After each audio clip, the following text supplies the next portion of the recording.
welcome back to my channel. This is OCD Movie Reviews. My name is Brinker, and today I'm going to review the latest horror film that came out on streaming service, and that is Candyman. This movie is directed by Nia DaCosta, and this is the sequel to the first Candyman movie that came out in the 90s. Not a reboot, this is actually a reimagining sequel to the first Candyman movie. So this movie has nothing to do with the other sequels in this Candyman franchise. Took place decades after the first Candyman, and the artist begins to explore the history of Candyman, not knowing it would unreveal his sanity and unleash a terrifying wave of violence that puts him on a collision course with destiny. Now, I really enjoyed the original Candyman. That movie actually freaked me out when I first watched it. I remember my dad showing me that film. That film creeped me out because it's a pretty terrifying concept, and I really enjoyed the first Candyman. I find it very underrated. Like, not much people talk about the first Candyman. Unfortunately, I have not seen the other movies though, so I literally went to this movie not knowing the sequels, but thank God this movie is just a complete reboot sequel, like what Halloween did in 2018. That is a complete sequel to the first Halloween. It has nothing to do with the other movies in the franchise. That is what this movie is. What is with these movies that have the same name as the first movie, with these like decades later sequels like Halloween did? I do not understand why they call it the exact same title. Maybe they're just worried to change it. Maybe that's what happens. But I was very interested in this movie. I heard really good reviews for this movie, and this is also directed by Nia DaCosta, who's going to direct the Marvels coming out next year.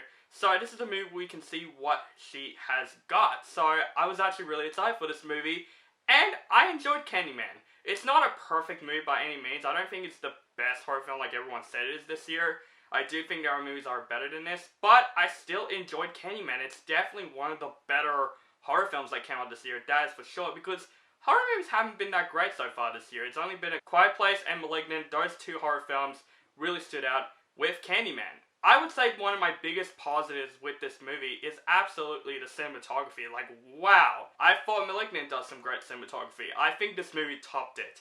This movie looks fantastic by the way the cinematography looks.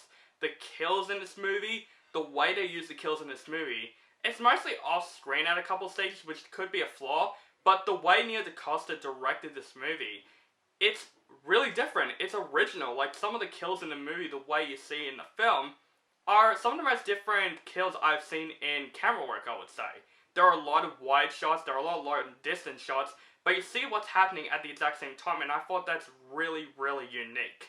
And also, I would say the performances of this film is fantastic. I don't know what the main actor's name is, and I really couldn't say his name. I tried.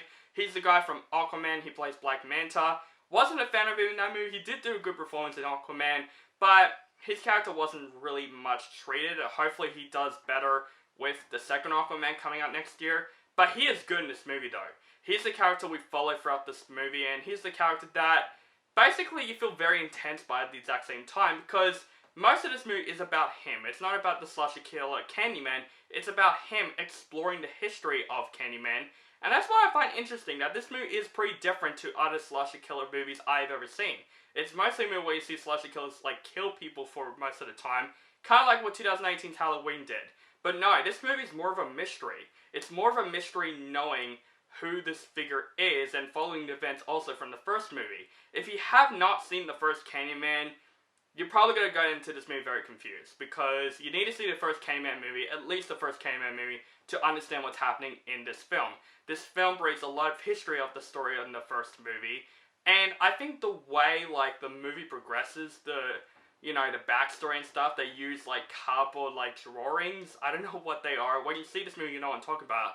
But I love when they tell a story in the most unique way with those puppets. They're puppets. They're, like cardboard type puppets. That's what they are, and I thought that's really, really unique in the film.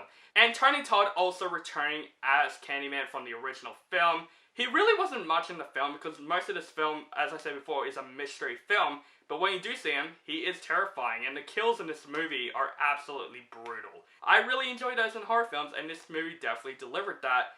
But like I said many times before, this film is completely different. It's not just a slasher killer movie that, it's a slasher killer movie. It has a mystery to it. It has more of dialogue to it.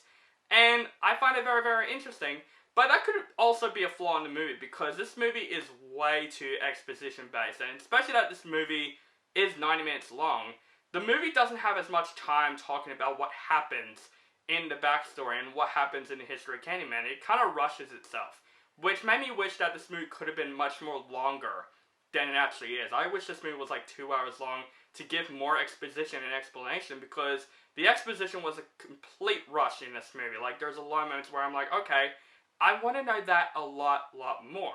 Some of the kills are mostly off-screen. I said that in my positives as well, because I love the way the cinematography looks.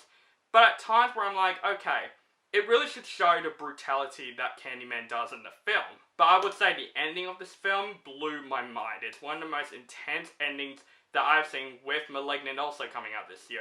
Overall, Candyman was really good. I think this movie really surprised me. It's a film that is different to other slasher films you've ever seen. So if you go to Candyman expecting something we've seen many times before, you're not going to see that. If you go in this movie not knowing what the first Candyman is, you're going to be very confused. You have to go in this movie knowing what the first Candyman is to understand what happens in this film. I think this is a really unique horror mystery film that kept a good spirit to the first Candyman movie, and Nia DaCosta directed this movie fantastically, and I can't wait to see what she does with the Marvels coming out this year.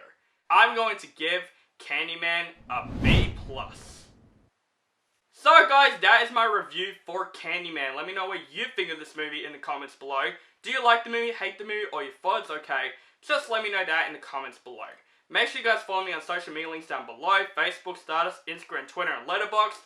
Keep contact with me, and make sure you guys subscribe to my channel, notified for my latest movie reviews and upcoming movie content, and have a nice day.